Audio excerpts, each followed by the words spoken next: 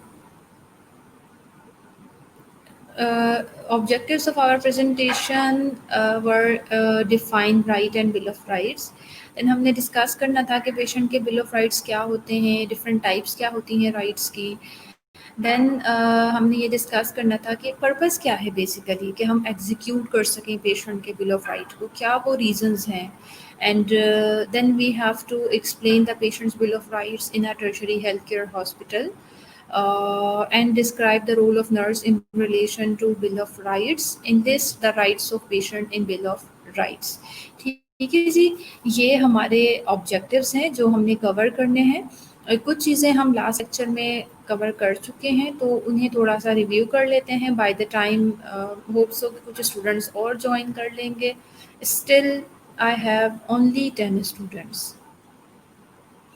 Definitions हमने पढ़ी थी बेटा के राइट्स क्या होते हैं. राइट्स बेसिकली हमने पढ़ा कि क्या होते हैं. They are basically basic normative rules, यानी basic according to the norms जो रूल्स होते हैं, that what you are allowed to do, यानी कोई भी शख्स क्या ऐसी चीज़ें हैं जो वो करने के लिए ही और she is allowed legally, socially and ethically. यानी ये मैंने आपके साथ डिस्कस किया था कि राइट का मकसद हरगिज़ this is not specific to the legal system, this is not specific to the only society, to the ethics. ये सारी चीज़ें क्यूमुलेट होकर राइट्स को बना रही होती हैं, यानी वो आपके फंडामेंटल नॉर्मेटिव रूल्स के जिनके अकॉर्डिंग आप जो भी कोई शख्स है सोसाइटी के अंदर मौजूद है, ही और she is allowed to do anything and ही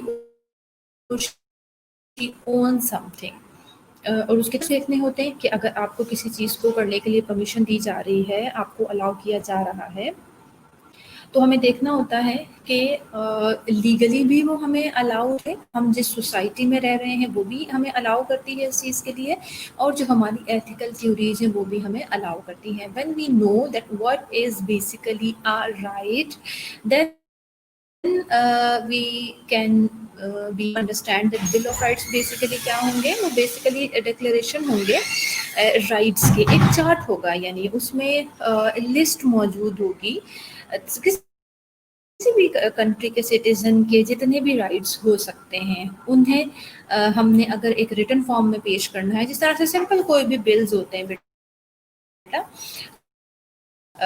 जैसे हमारी नेशनल असेंबलीज हो गई हैं फेडरल लेवल पे, जो हर चीज़ के लिए आपको पता है कि एक रिटर्न फॉर्म में कोई भी उनकी रिक्वायरमेंट्स होती हैं, उसे वो एक बिल की फॉर्म में प्रेजेंट करते हैं. Same is the case with the country citizen, के जो सिटीज़न की जो सिटीज़न के जो भी राइट्स होंगे, उन्हें अगर हम एक पेपर के ऊपर डिक्लेयर कर देंगे, एक फॉर्म में उन्हें लिख देंगे, that are simply called bill of rights. The purpose of the bill of right क्या था? इट वाज के to provide specific freedom to the citizen. मकसद क्या था हमारा बिल ऑफ राइट से? हम एक तो अपने जो सिटीजन्स हैं उनको फ्रीडम दे सकें, और उसके साथ साथ गवर्नमेंट की पावर को भी लिमिट कर सकें. मतलब गवर्नमेंट और गवर्नमेंट के लोग भी लीगल जो इश्यूज होते हैं, जो भी लीगल कॉन्स्ट्रेंट्स होते हैं, वो उनके ऊपर भी अप्लाई होते हैं. ऐसा नहीं है कि गवर्नमेंट या गवर्नमेंट के लोगों के ऊपर कोई लीगल कॉन्स्ट्रेंट ही नहीं होते. तो this is just because of the bill of rights के सबको पता होगा, सिटीजन को भी पता होगा, गवर्नमेंट के लोगों को जितनी आज़ादी गवर्नमेंट के या गवर्नमेंट को या गवर्नमेंट के एम्प्लॉयज़ को मिलनी चाहिए उन्हें मिलेगी.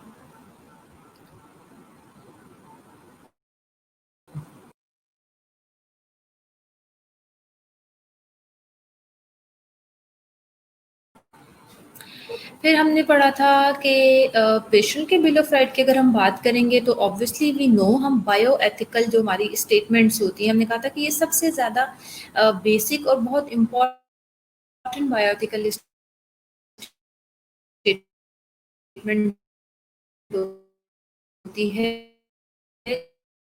जो एम्फसाइज कर रही होती है हमारे पेशेंट के राइट के ऊपर in today's health care system. Because we know bio ethical चाहिए, और एवरीवन शुड इंश्योर कि जो भी पेशेंट है उसके राइट्स आप फुलफिल कर रहे हों. एंड